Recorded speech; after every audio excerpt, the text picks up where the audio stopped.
So today we're going to talk about majority rule and democratic competition.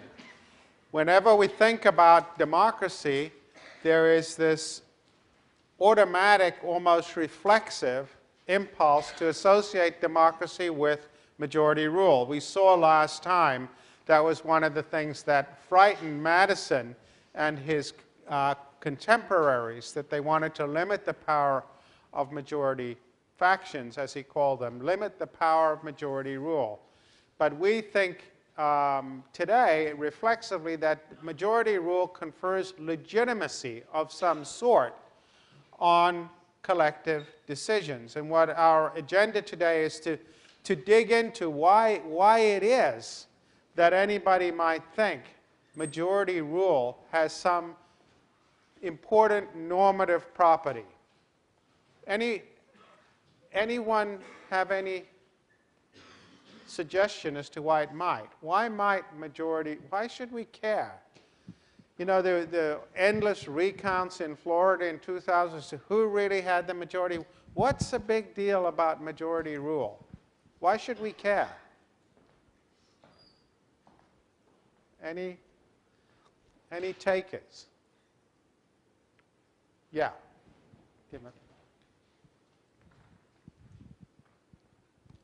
I guess there's like a somewhat utilitarian flavor to that. Somewhat what? Utilitarian flavor. A utilitarian flavor. So that's interesting. There might be a utilitarian justification for majority rule. Just say a little more about what you have in mind. Because like if the majority of the society consents to a certain policy or approves of a certain person, it's kind of like they're making the judgment that having this person, having this policy would increase their happiness or their satisfaction with society the most. So okay, so maximizing government by majority rule might in some sense maximize utility in the society. That's certainly an interesting hypothesis, and I'll revisit it in this lecture. Any other suggestions about majority rule? No? Going once, twice? Okay, gone. All right, we'll revisit. We'll revisit this utilitarian thinking because I think it's a very good observation to make, because although it's not explicit in much of the discussion of majority rule, I think it is implicit, and we'll come back to that. The traditional justification for majority rule was that it somehow identified the will of the people, that democracy reflects, embodies, and expresses the will of the people. But of course, that just puts it one step further back. What is the will of the people? How do you know the will of the people when you trip over it? One of the canonical formulations of this idea is in Jean-Jacques Rousseau's Social Contract, where he says, there's a great deal of difference between the will of all, what all individuals want, and the general will. The general will studies only the common interest, while the will of all studies private interest, and is indeed no more than the sum of individual desires. But if we take away from these same wills the pluses and minuses which cancel each other out, the balance which remains is the general will. If we take away from the individual wills the pluses and minuses which cancel each other out, the balance which remains is the general will. So people have spent hundreds of years trying to figure out whether that makes any sense. Whether this notion that you find in Rousseau of pluses and minuses canceling one another out makes any sense. And what sense could it make? How would we know, as I said, how would we know the general will if we fell over it? And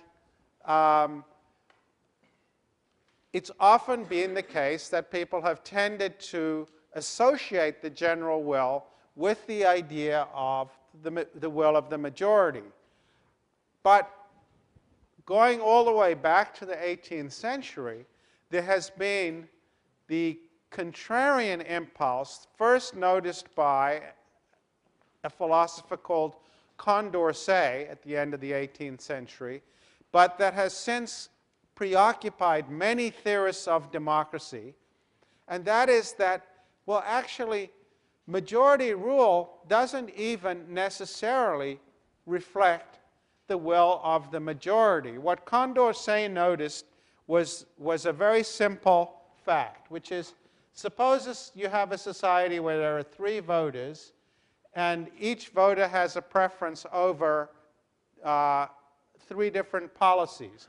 So in this example, voter number 1 prefers A to B and B to C. Voter number 2 prefers C to A and A to B.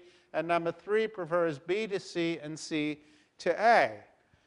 Well, you get what Condorcet noticed was you get a paradoxical result, because you have a majority for A over B, you have a majority for B over C, but then you have a majority for C over A.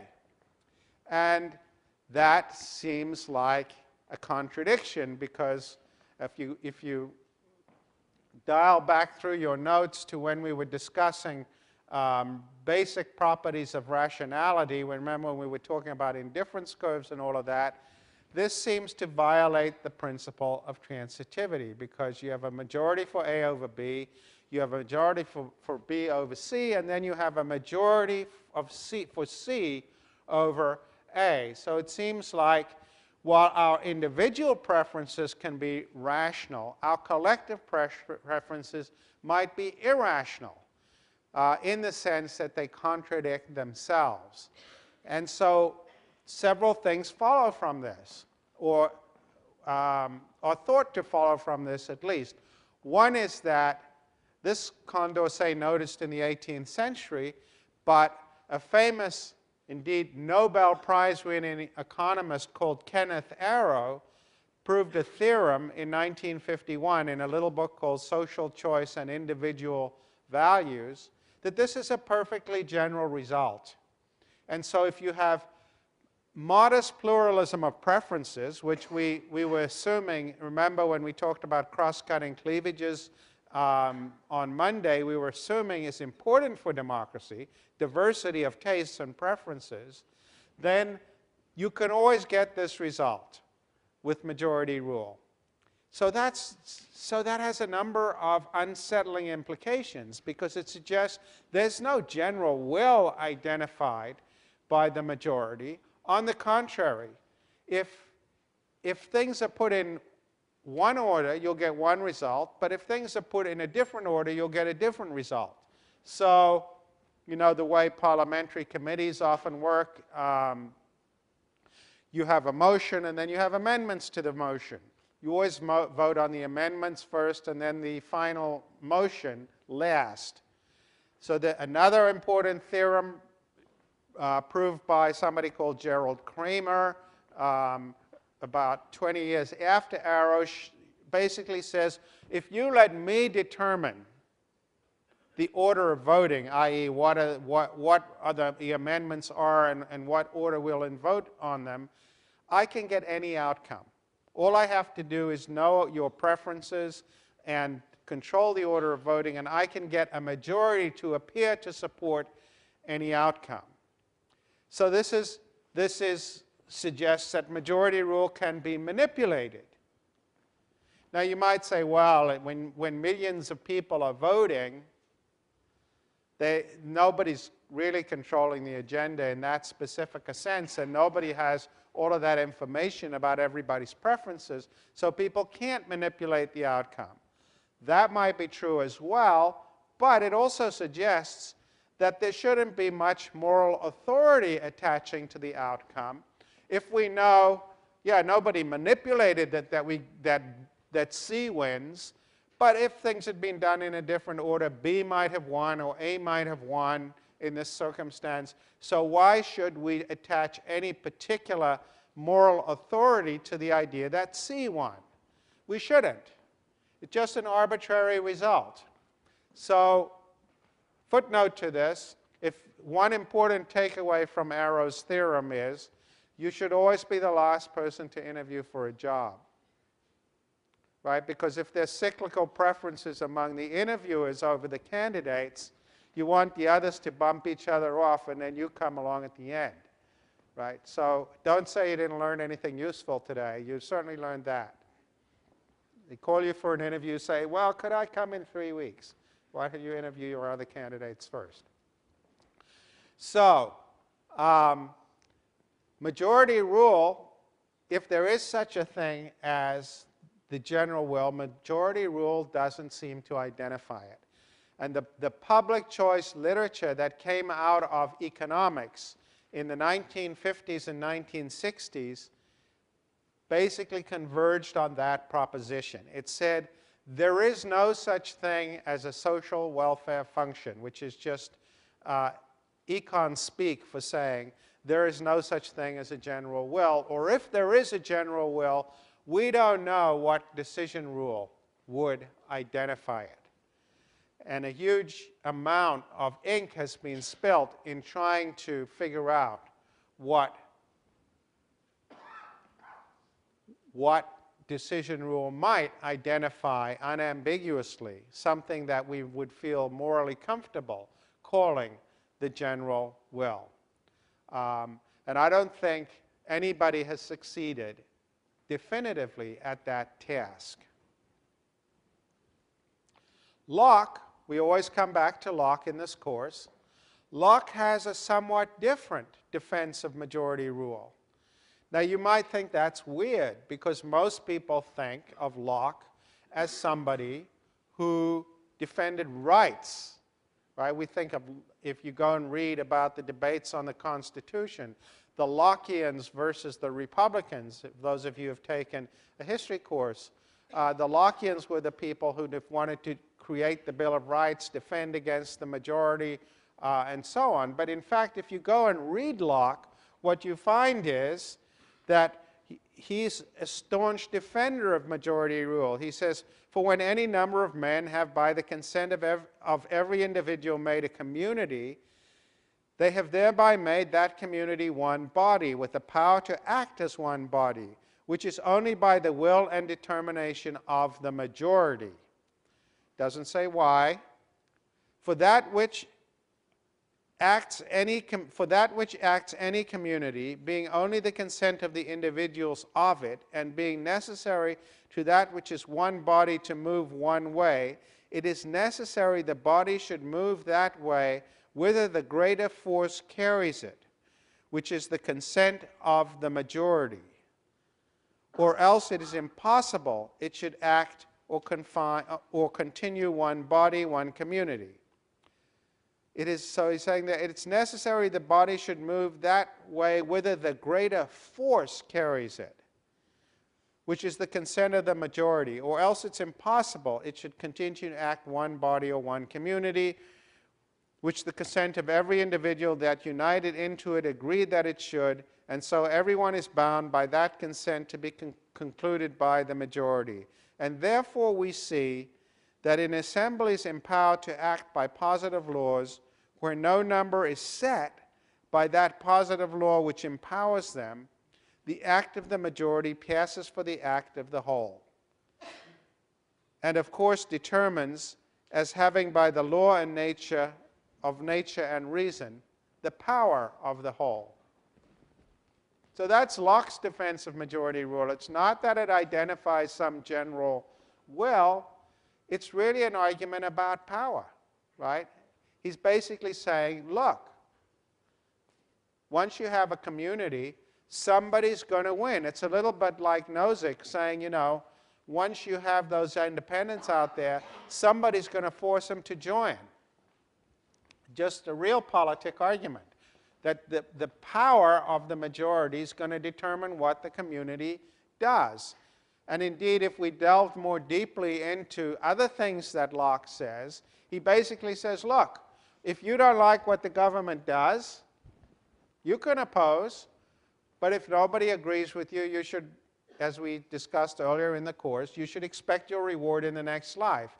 If everybody agrees, or if a majority agrees with you, then you can have 1688.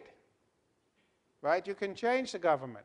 So this seems to be an argument about the legitimacy of the majority that is very hard-nosed, realistic judgment about politics, not a moral claim that the majority has any particular intrinsic property that gives it the right to govern, right? It's just saying, well, you know, there it is. The majority is going to flex its muscles, and if it's not attended to, it's going to win.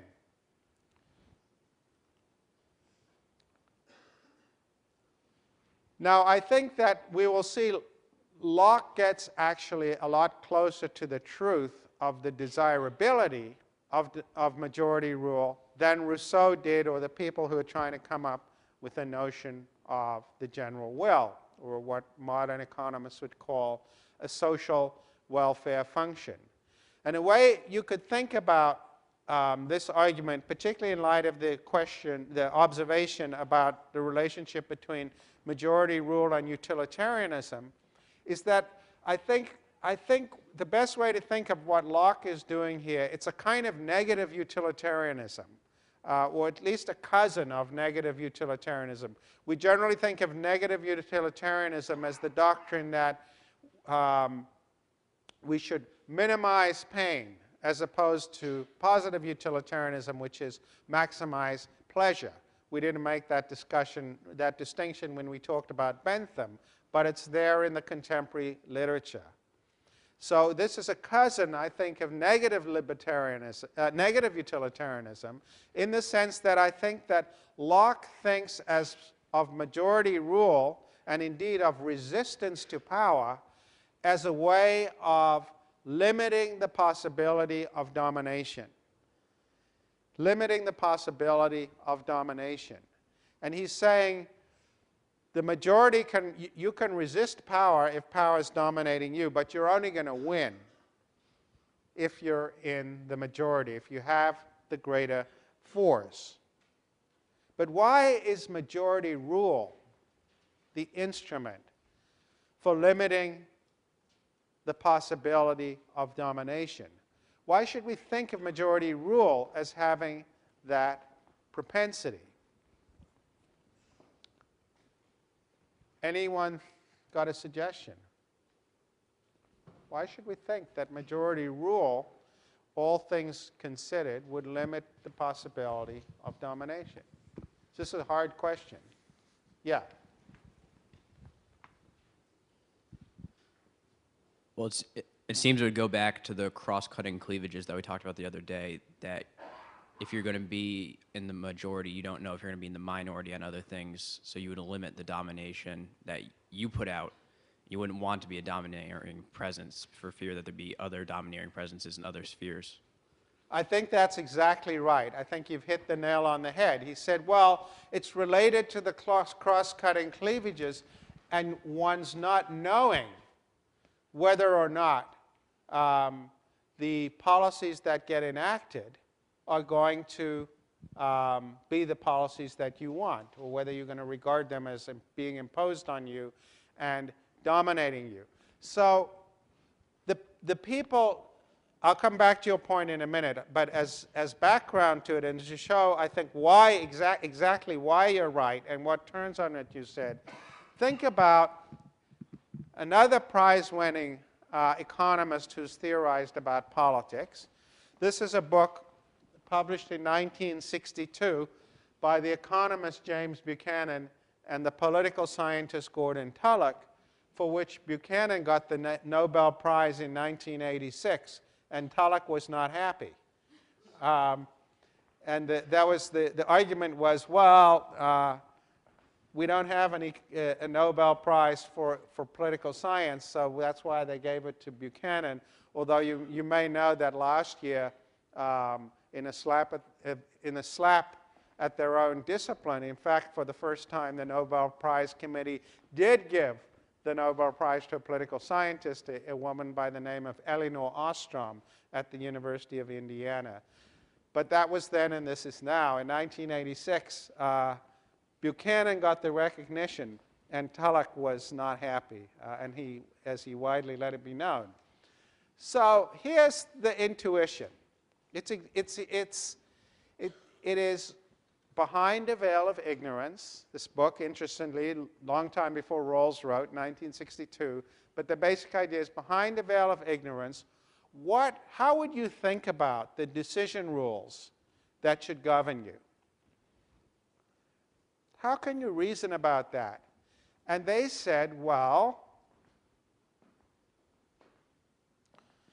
what you have to think about is two things. One is, how likely is it that the society is going to do something you don't like? And what can you do about that? Okay? And related to that, you have to think, how much do you care? Because some decisions are much more important to you than other decisions. Why does it matter how much you care? Because being involved in decision making takes up time, effort, energy that you could spend doing other things. So if it's some utterly trivial decision, you're not going to want to spend a lot of time on it. But if it's a really important decision, then you'll be willing to spend time on it in order to make sure your rights are protected. Okay? So they make a distinction between, first of all, what they call external costs. And the idea here is that as the number of people in the society goes up,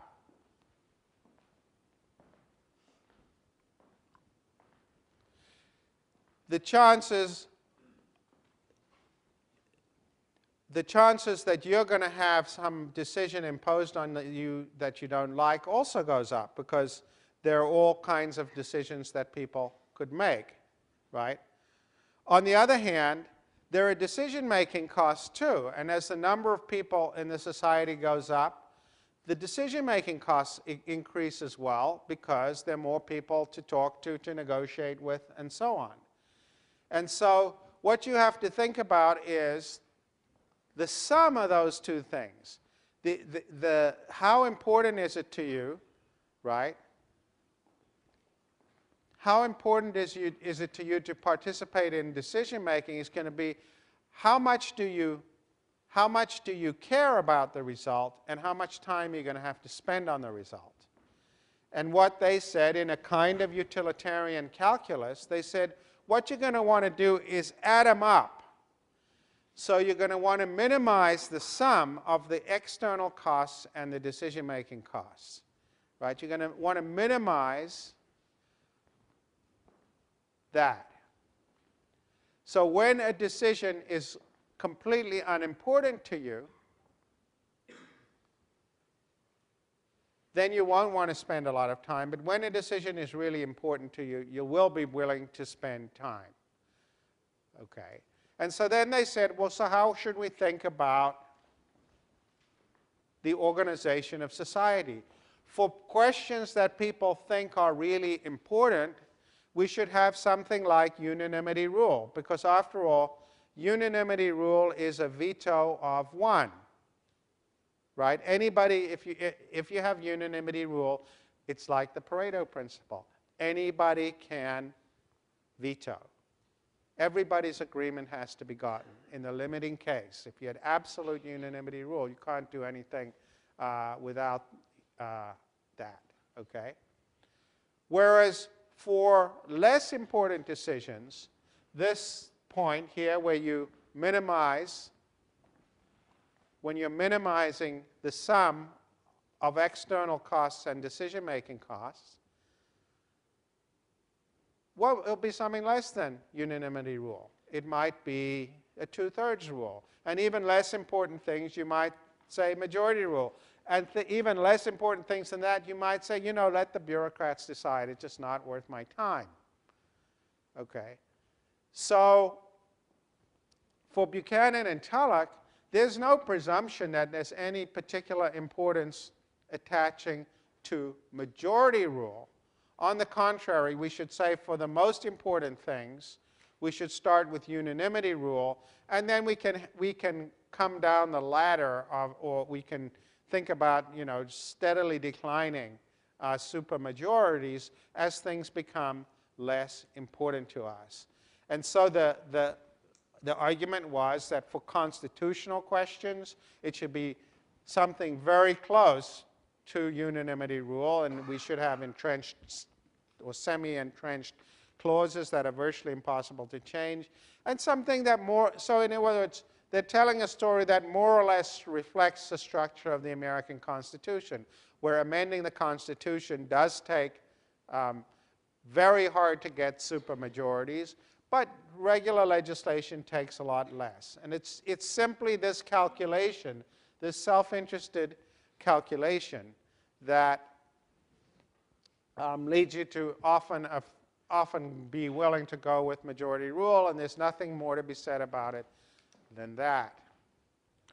So now we come to your observation, and your observation is basically the observation that Buchanan and Tullock are wrong.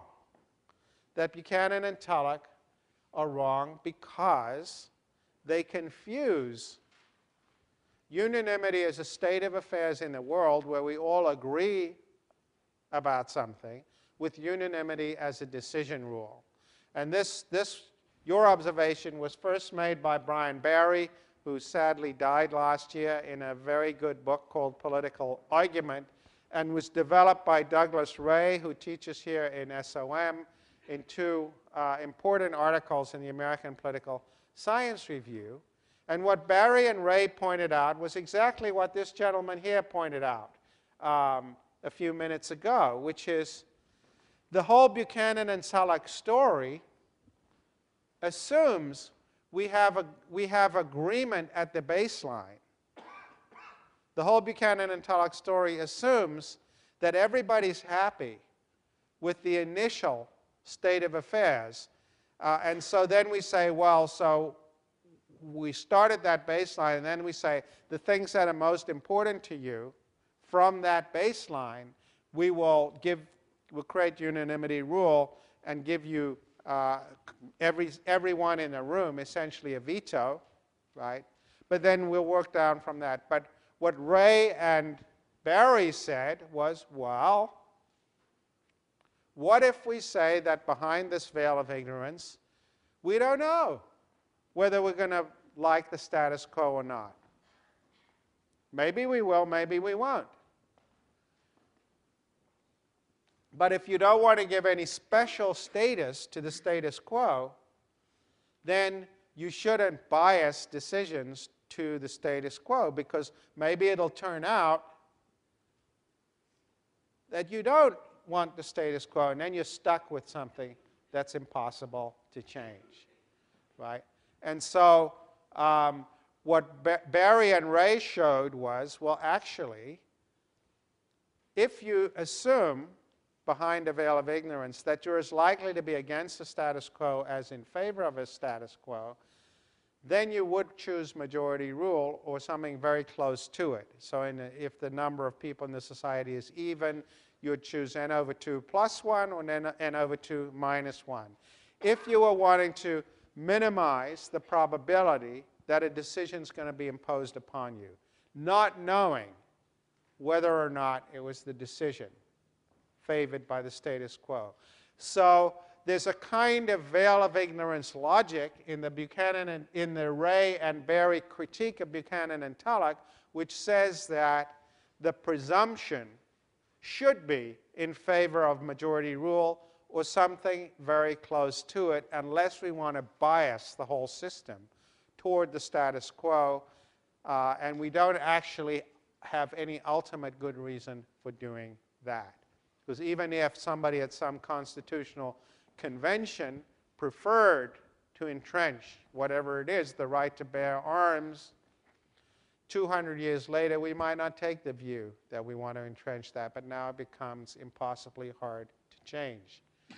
Okay, so if you say behind the veil of ignorance, we're going to be as likely to oppose as to support, there does seem to be a kind of negative utilitarian logic which says if I want to minimize the likelihood of having decisions I don't like imposed upon me, I would prefer majority rule to the going alternatives.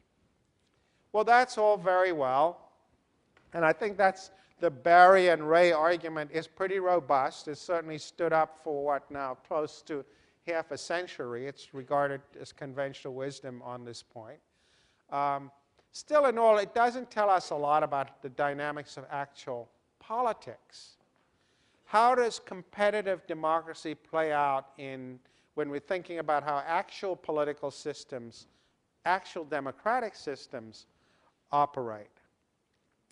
And you'll recall that from Monday's lecture, I said to you that Robert Dahl was the most important democratic theorist of the second half of the 20th century. But I didn't talk about the first half of the 20th century. And I think the most important democratic theorist of the first half of the 20th century, who in many ways Dahl built upon, was actually an economist by the name of Joseph Schumpeter. Economists had a lot of influence in democratic theory in the 20th century. Schumpeter wrote a book called Capitalism, Socialism, and Democracy, which he published in 1942, 8 years before his death. And most of that book is actually completely unremarkable. Most of that book is a long and rather tortured critique of Karl Marx.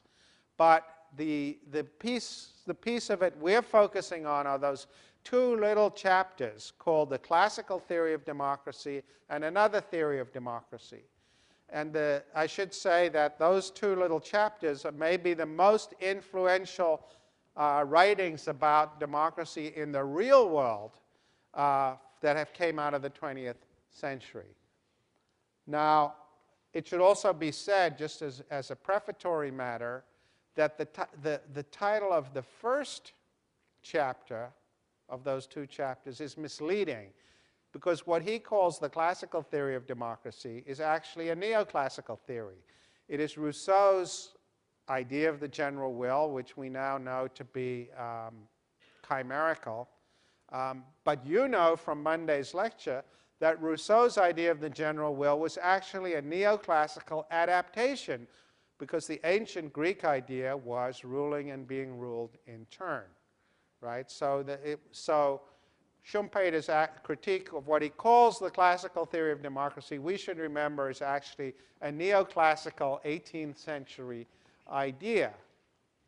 But he starts from the proposition that the critique of the idea of the general will is valid. There's no such thing. There is no social welfare function, as an economist would put it. And he says, Schumpeter says, let's think about democracy in a fundamentally different way. Let's define it as follows. The democratic method is that institutional arrangement for arriving at political decisions in which individuals acquire the power to decide by means of a competitive struggle for the people's vote.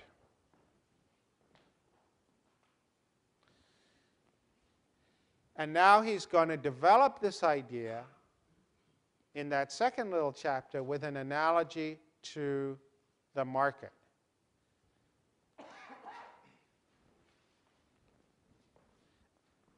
He's going to think about democracy as shopping.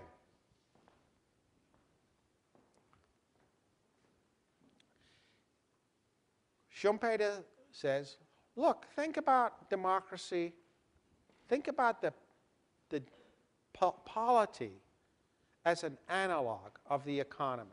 What do we have in the economy? And what do we have in the polity? Well, one thing we have in the economy is consumers, right? What is the political analog of consumers? Any guesses? What's the political analog of consumers?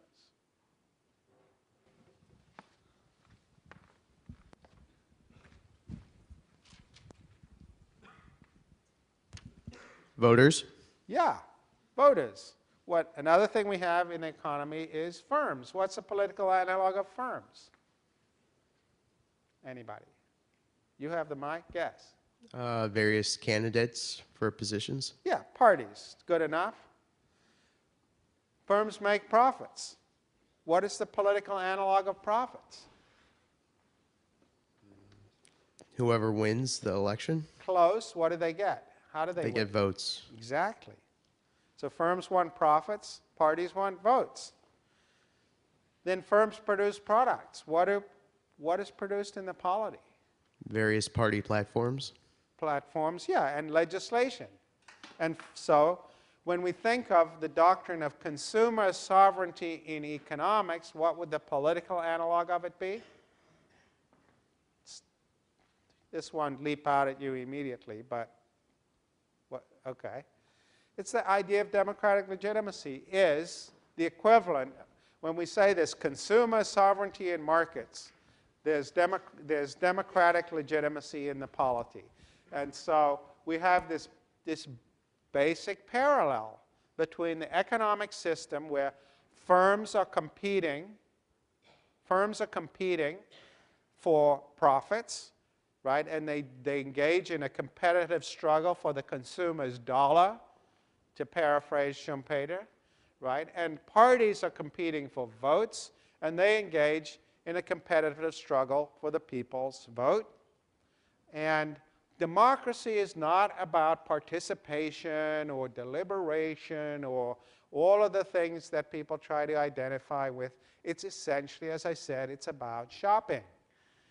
You shop for policies and politicians and policies in just the same way as you shop for iPads and Maseratis or whatever it is you buy. Okay?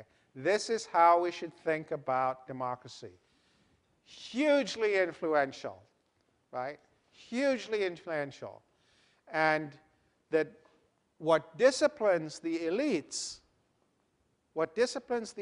is that creates the democratic legitimacy, or maybe I should have put democratic accountability there, is the fact that the voter can kick the bums out, right? Gordon Brown's worrying about this for the next few weeks, right? The British voters can heave them out, right? That is what disciplines the political elites. That is what prevents them, ultimately, from exercising domination. And so we think about a competitive system driven by politicians who are competing for votes.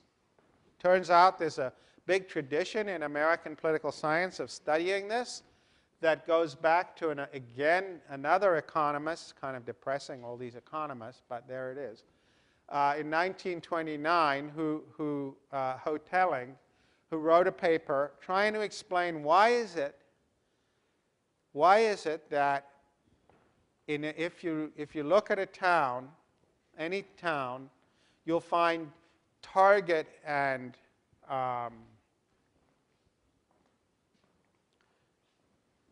you'll find what's another? Well, you'll find Shores and Stop and Shop right next to each other on Main Street.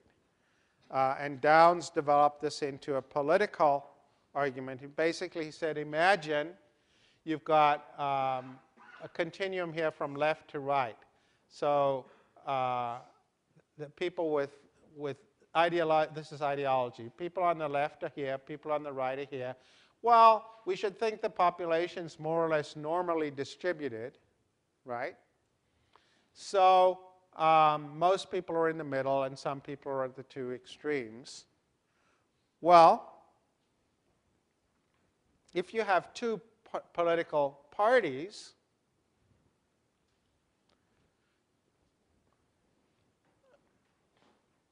where are they going to head for? They're going to head for the median voter because that's where most of the votes are, right? So you might have differences of opinion within the parties. I'll come back to that in a minute. But basically, whoops, why are we getting too far ahead of ourselves here?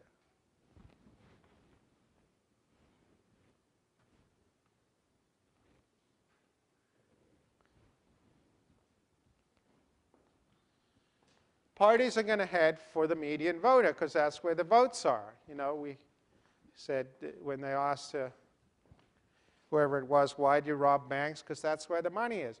Politicians are going to go for the median voter, right? That's where the votes are. Now, of course, they could be wrong. They're going to guess. So, for example, 1964, Goldwater runs, running for president, thinks that the median voter is way over here, but he's wrong, so he loses. Then, you know, 1980, Ronald Reagan basically runs on exactly the same platform that Goldwater had lost on in 1964, and everybody says this crazy right-wing nut's going to be creamed. We saw that in 1964, but either because he knew something or because he was lucky or some combination, it turned out that between 1964 and 1980, the median voter had moved. And Jimmy Carter was wrong about where the median voter was. Okay, so generally speaking, other things equal, the parties would converge to the median voter, or at least where they believe the median voter is, and the people who get it right will win, right? Now, that seems to have the implication that particularly as polling gets better and better, so you don't make the kind of mistakes that Democrats made in 1980 or the Republicans made in 1964, the parties are going to keep offering exactly the same, start offering exactly the same policies, right? And indeed, if you look at the, I don't know how much attention you folks are paying to the British election, but basically they're offering the same policies. They're both saying the others are going to lie to you about what they're going to do, but we're going to keep the National Health Service. We're not going to cut this. We're not going to cut that. We're not going to do this to taxes, because they've done all the polling. They know what the median voter wants, and so they're basically offering the same policies. I'll come back to what that means for political competition in a minute. But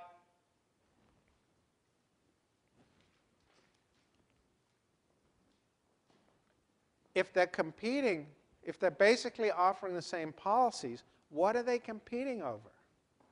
What are they putting in front of the electorate?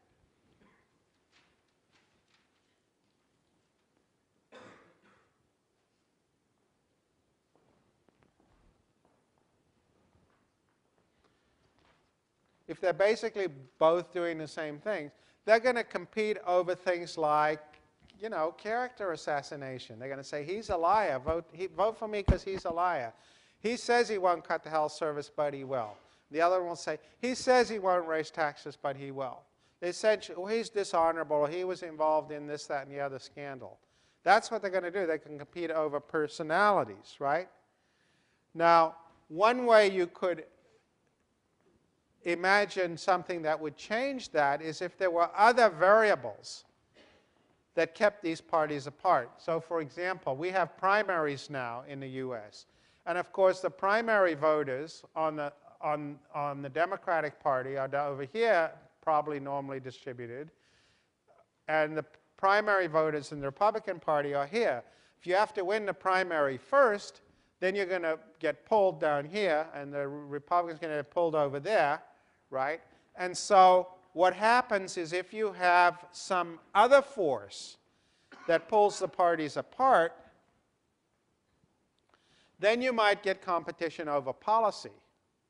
Some people say, oh, it's bad to have primaries because if you have primaries, the activists get control of the parties, and the extremists in both parties, you know, the unions control what the Democratic Party does, and the far right controls what the Republican Party does.